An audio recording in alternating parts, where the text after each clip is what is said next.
looking at hard and soft blocking, basically hard blocking is down to armour fighting generally from a lot of the schools that we do. Soft blocking, more unarmed, because it's going to be quicker. The guy that's attacking you, he's going to be a lot lighter and a lot faster, so you've got to obviously adapt your technique accordingly. Hard blocks do still have precedence. If you're fighting someone in leather, you know, leather jacket, biker's a good example. But anyway, we'll look at some different blocks. To the outside, we've already done inside. So, can I borrow you, Paul? Okay, so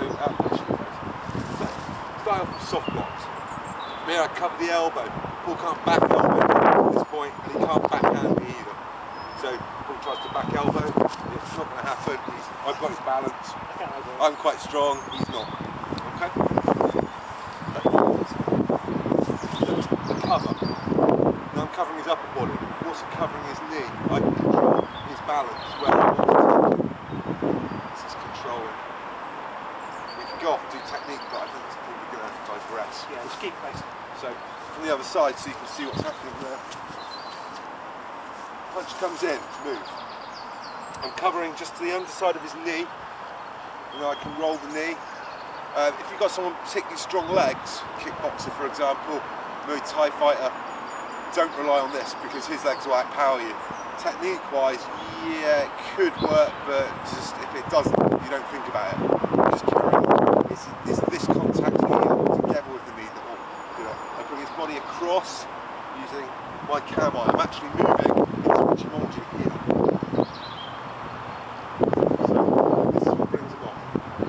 Not a hard block, it's not designed to damage the arm.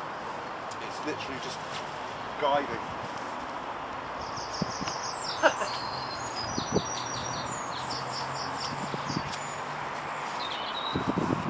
Okay, one last time from the other side. Bring the foot all the way through, but ultimately I'm more worried about this than anything else. If I miss this too far down, he can hit me. He's got the control, not me. So, here.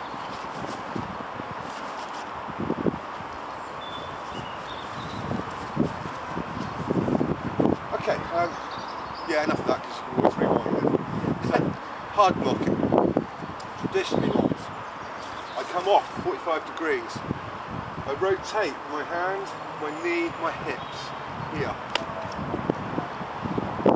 Kill off muscle, but obviously again, armour fighting, I'll be breaking my own hand. So this doesn't generally work to the outside, this is more inside here, because the armour plate is to the outside, on the inside would be later on the elbow, so we're in behind the elbow. We've already covered this, haven't we? Yes, we have. So, okay, I digress. So we'll be looking at this in terms of, say, the guy's wearing a leather jacket or something heavy, and you need to get through that.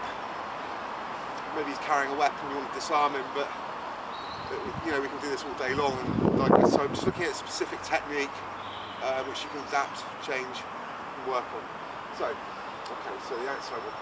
So we're going to move outwards here. I'm moving essentially into camo here.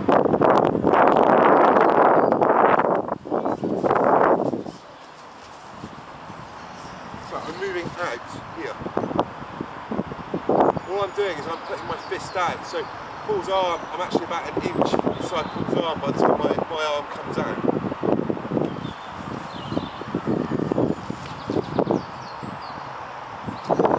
Now this goes down to targeting as well, and it does take practice, because if my targeting's out, then what's going to happen is if Paul punches, I'm likely to hit his elbow and break my fingers, which is not painful. You don't want it.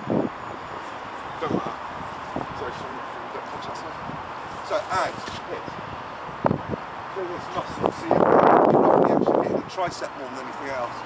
And you're coming in and through, which will knock the body off balance. Then, well, I'm not going to digress too much with carrying on from that. This is just blocking practice. So, as we did with inside blocking, so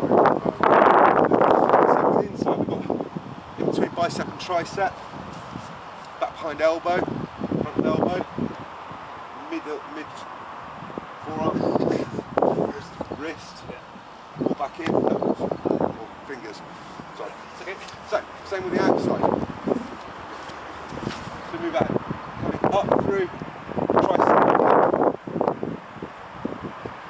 Through tricep. Roughly tricep to bicep in here. The reaction should be, yeah. Back just behind the elbow here. Kill off the arm. Just behind the elbow. Not likely to get as much reaction. Back of hand, break hand. Not pleasant. Not pleasant. So those are the outside points. The body movement, the hard block is from here, moving off 45 degrees. I'm putting my weight mainly down here.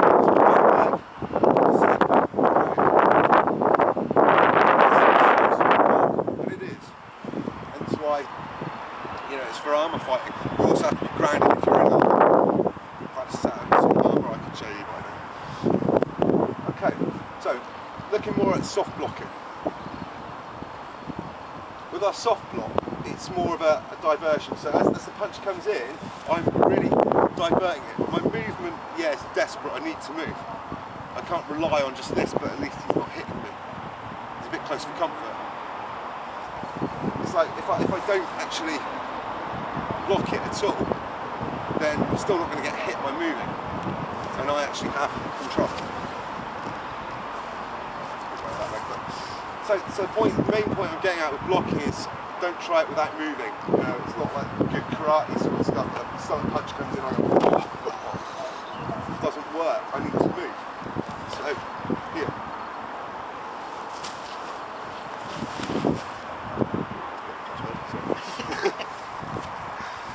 Okay. So blocking in itself isn't about hitting someone's arm. It's not about necessarily diversion. It's ultimately not being there. If I block it, I'm not there. So look at this one. So move. Again, I'm controlling the elbow. This time with my neck. Here. Paul can't elbow back in on it. It's too close. No, there's no practice there, is there? So this one up through down. So again, this is about movement. Most important thing, move. So I'm sorry, we'll go back to the block and do the rest. Right. Covering the elbow. Knee. Or alternatively, a move. Control the elbow. Same thing happens. Paul can't punch me without readjusting completely. If he does, that's great. I can just move with it. Just adjusts. So actually, if we look at that, yeah, I move. So Paul has to adjust. That's great. Sorry. So these essentially are quite simple blocks. A lot of our blocks are designed to tap in on the other person. You know, I can quite happily do this eyes closed or blindfold if I had a blindfold, because as soon as Paul starts moving, I'll feel where he's moving to. And he can't do anything. So yeah, have a go with this. You know, you can't just do this on your own. Well, you can do things on your own, you can practice on your own, but it's like with, good analogy would be dancing, to be quite honest. You can practice all the moves you like, but when you've got a partner or somebody attacking you, it changes completely. Because that person doesn't do what you expect them to do. The textbook says this, well I'm sorry, this person doesn't necessarily do that. I had quite a scary training session once with a guy who'd basically batted around the head a few times with a baseball bat, and it killed out the nerve clusters in his head. And essentially he couldn't feel pain, physically couldn't feel pain. He could go to an oven, he could take food out of the oven with no gloves. He'd blister, obviously, his hands would be in a right state, but he wouldn't feel it. Same went for any techniques that you did on him. So, God forbid you ever end up in a fight with somebody like that, because sort of breaking their leg so severely that they couldn't physically stand on them, they're going to keep coming. So just do food for thought more than anything. You do need to practice this with different people. You know, you train with the same person over and over, you'll know how that person works. You try this with somebody else, and you'll find it doesn't work. So, try and train with different people.